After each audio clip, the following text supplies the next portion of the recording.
Mics are hot. Y'all ready?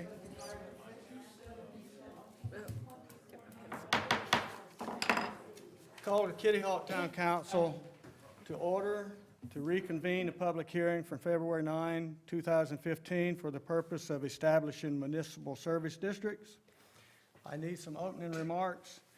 This is a continuation of the hearing first held on February 9, 2015. Because it is a continuation, there have been no changes to the original proposals for either municipal service districts or tax rates. Any changes will come as a result of council discussion at an advertised future council meeting. I'm rather expecting that to be the April meeting, but we'll see how tonight goes. All right. Now I call for a motion to enter into continued public hearing regarding beach nourishment taxing districts. Do I hear a motion? Motion to go into public hearing, Mr. Mayor. Do I hear a second? Second. All in favor? Aye. All right, we're now in public hearing. Has anyone signed up? Yes, sir. Sam Barker.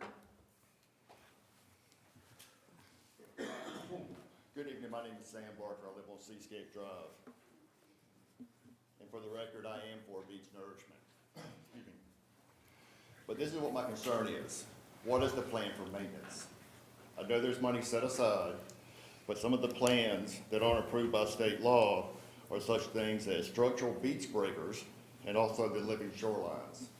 Have you considered those options?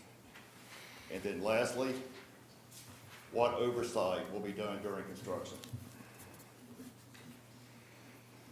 All right, I'll answer those after the hearing.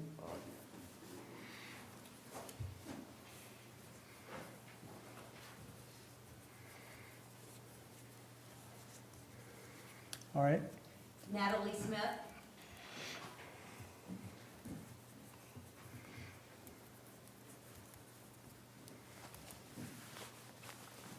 Hi, I'm Natalie Smith. My husband and I are building what will be our primary residence on the beach road across the street from the ocean.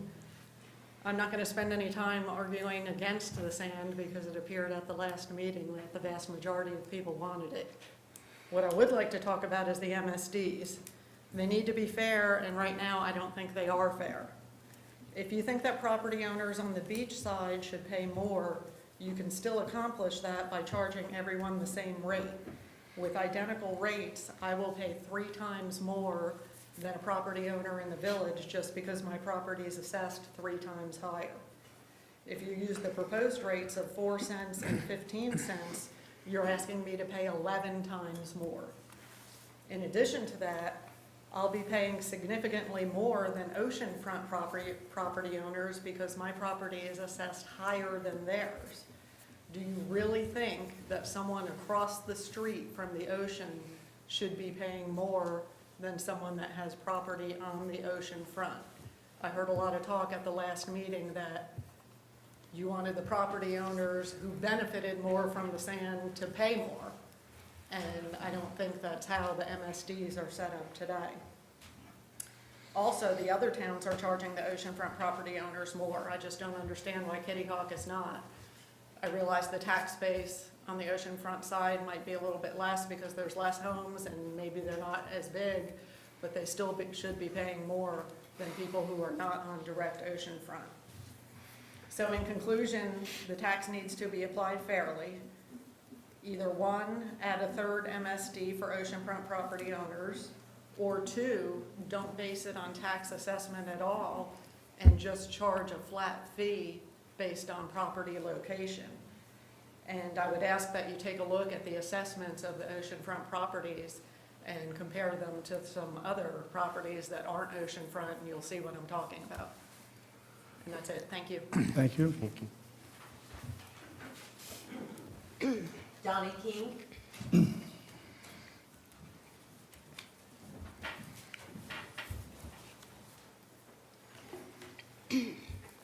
Good evening to the town council and the property owners and residents of Kitty Hawk. Thank you for the opportunity to speak once again for this worthy project. Everyone in this room has made an investment in our community, and we're here to see that that investment continues to thrive. The beach is a vital part of our infrastructure, and that very resource is imperiled. The beaches in Kitty Hawk are in a state of emergency. Parts of our community on the beach road and between the highways are showing signs of stress and neglect, which are heavily related to this predicament. Our town council has come up with a plan to help address that concern. In the past few meetings and hearings, some important facts ring true. Beach nourishment is a step many of us would like to see taken to help better maintain our beaches and lift our community. At the same time, it is expensive, and we will have to pay more taxes to get it done.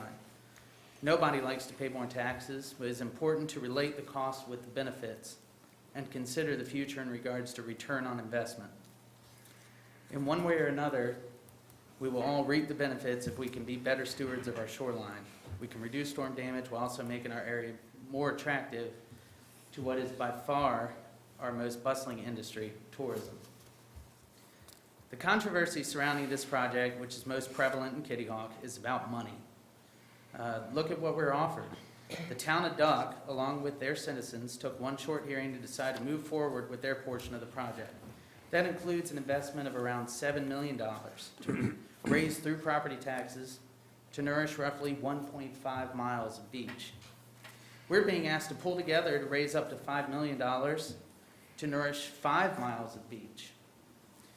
Kill Devil Hills is confident they can approve a similar amount of money to handle about 2.75 miles. We'll find out in the middle of April.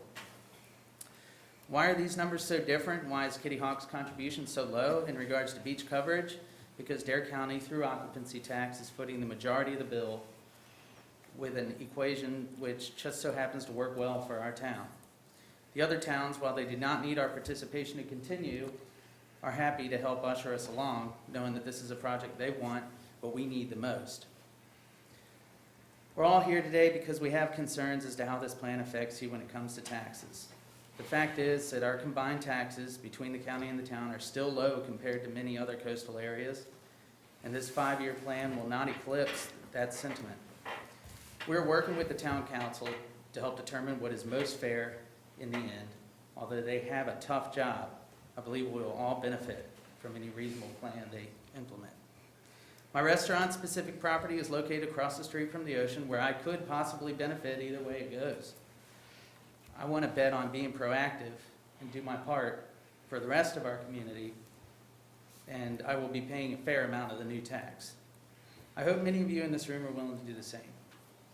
In regards to our oceanfront property owners, they have been through a lot. And like Sandy showed us, when they suffer, we suffer as well.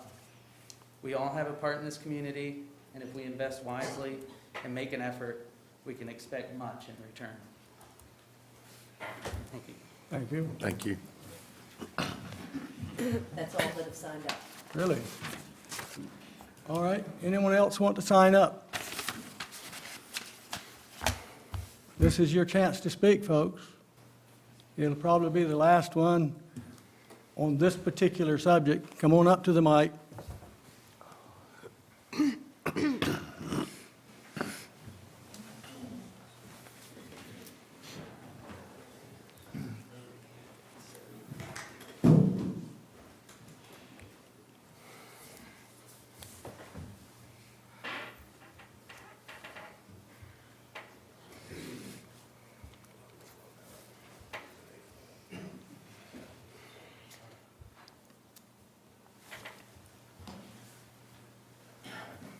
My name's Kenny Smith.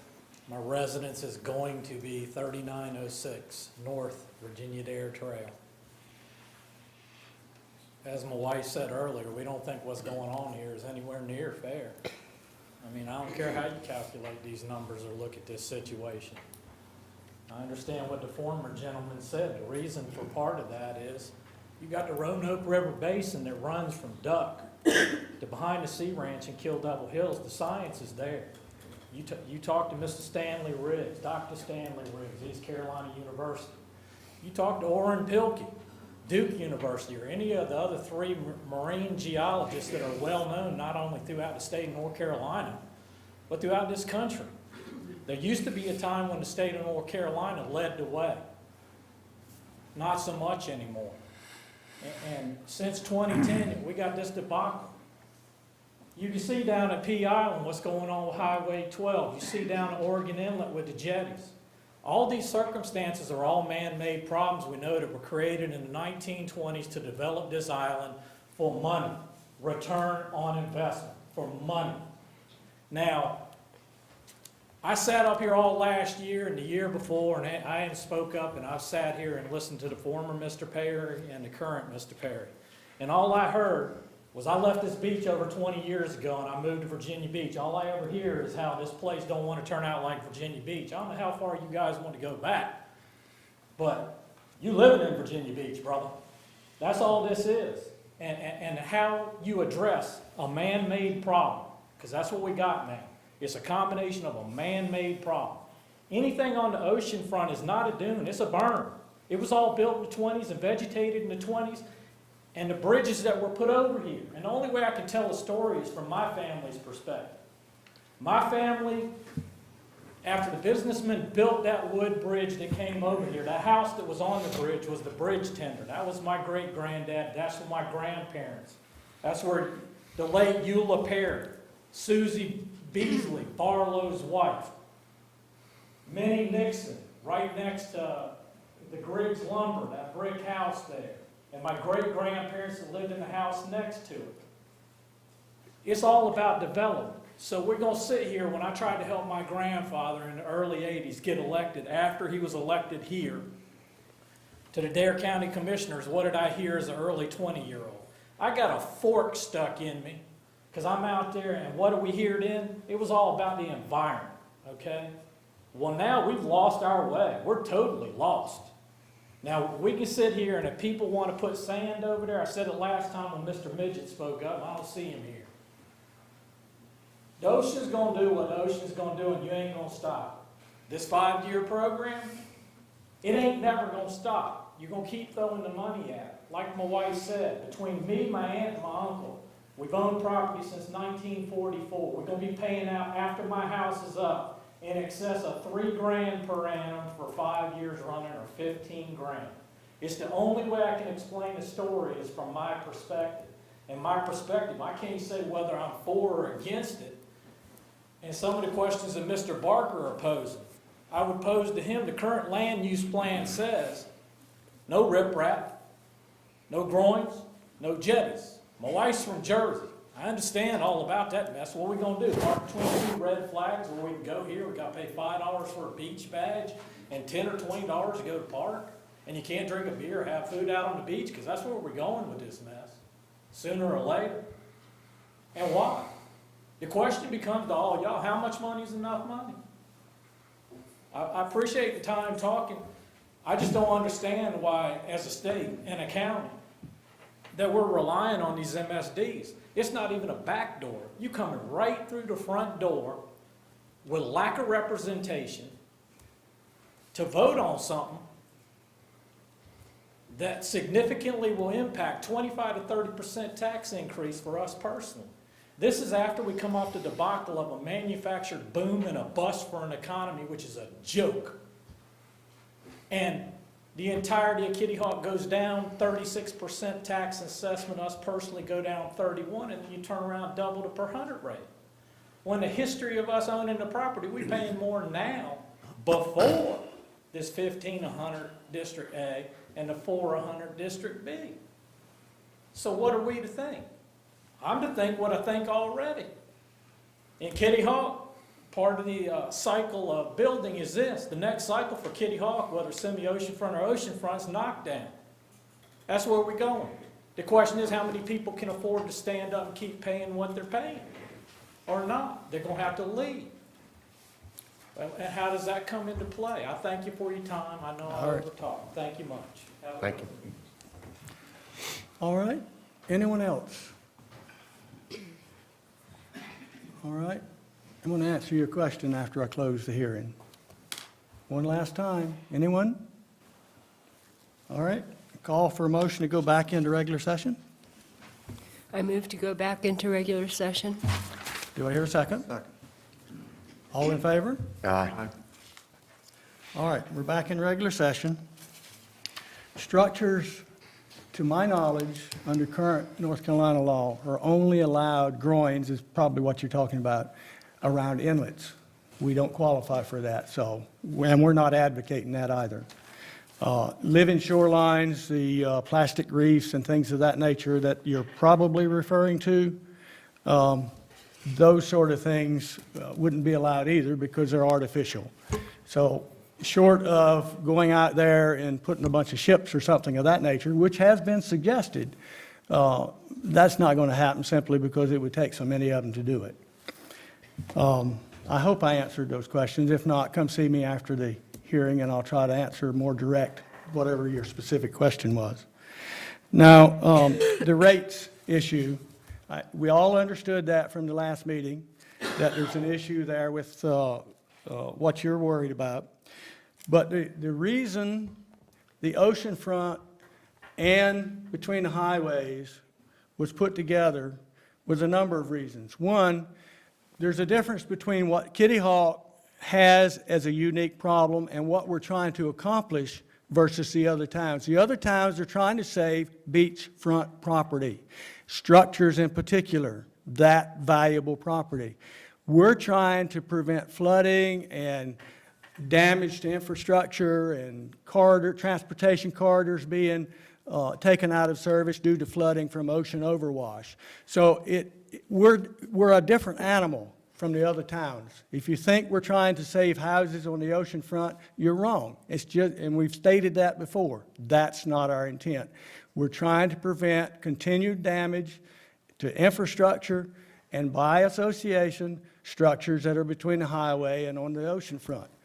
We didn't at first consider a separate district for the ocean front for the simple reason there's no money there. There's just not that much money to be gained from that section.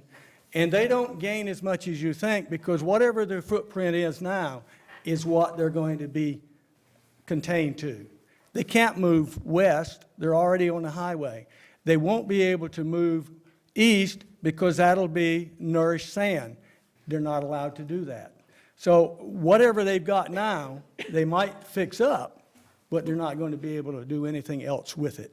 And that's kind of where that's at.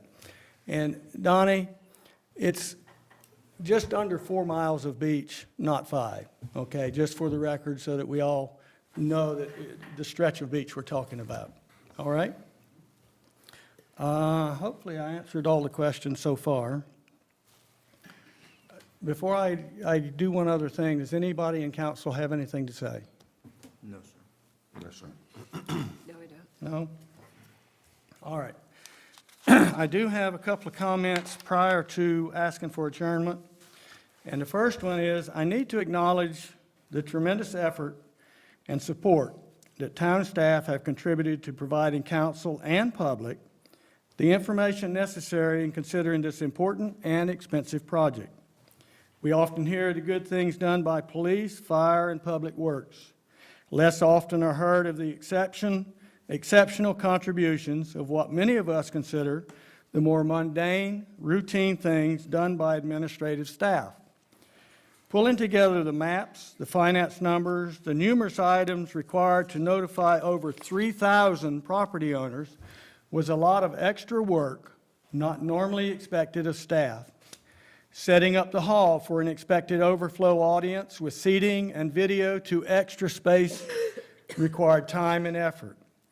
Citizen complaint over something council was doing is always received by staff with professional courtesy and a smile on the face. I don't know how they do that. Town staff continuously serve Kitty Hawk citizens exceptionally well and are deserving of thank you ever so much. Now, one last thing. Ray is not here, but Ray is blogging, and he's blogging Kitty Hawk. I want to set the record straight on that and put it on the record. There's some beach debris that's uncovered. I guess it was an old motel or something under the dune line that's at the walkover if you're going on East Kitty Hawk Road, that path that goes to that walkover by the Black Pelican. When he brought it to my attention, I had an initial discussion with the Public Works Director over the reported debris at the base of the Kitty Hawk Road beach walkover and dealt with what, when, and how. The what had to do with the quantity and scope of what was known at the time. Additional debris has uncovered since that initial discussion. The when concerned when the town normally does spring beach cleanup prior to arrival of tourists. We do that every year. With the exception of some flotsam, loose sand, fencing, and wood items, any major cleanup would be held in abeyance until the normal sweep that usually comes after the threat of winter northeaster has abated. The how concerned what Public Works was capable of accomplishing versus contracted heavier capability. Some of that is concrete slabs, or apparently it was a motel or something that was built out of cinder blocks. So you can imagine what was underneath that dune. If the work is contracted, when is the correct time to get the most bang for the buck? We are stewards of your money, and we're trying to be honest with that. As it turns out, the debris, although unsightly, is helping hold back some of the erosion of the dune at the site. Observation just north of the debris site reveals the dune at that location is half gone compared to where the debris is. In conclusion, with the exception of loose flotsam, I advise staff to prepare for beach cleanup when normally done. Dealing with this 150-foot or so of debris can and should be accomplished after the threat of continued northeasterly erosion is less. It's a matter of common sense. When do you do what you need to do? And how bad is it? Which is the best step to take? And one last thing, I did ask the Public Works Director to give me some sort of an estimate on cost, because if you look at the beach there, it's right up against that dune line, it's wearing away that dune line, and you'd have to work at low tide or factor in the tide, certainly. You can't get just any piece of equipment in there because it's soft. One of the things about Kitty Hawk, our beach out here, it's a gravel beach, so you can't use wheeled tractors and things of that nature. It has to be some sort of a tracked vehicle. And the estimate he got was a excavator at $2,000 to move it and $3,000 a day to accomplish the work. So we're going to see if we can find something that he can work with, perhaps rent equipment or something, but we're going to do it at the right time. And that's the thing that I'm trying to get across to you folks tonight. And I hope you'll pass that along. We do it in a conscientious effort. We're going to try to not get into that dune line, because if you get into dune line, that's all that's left. And then you're into the road. We don't want to go there. All right? Okay. With that said, we don't really have anything else left to do. We'll discuss what we're going to do next, and we're going to show you that we have some limitations, legal limitations that we have to work within, and we'll make a decision. At that point, you'll know what's going on. Call for a motion to adjourn. Motion to adjourn, Mr. Mayor. Do I hear a second? I'll second. All in favor? Aye. All right. Thank you, folks, for coming.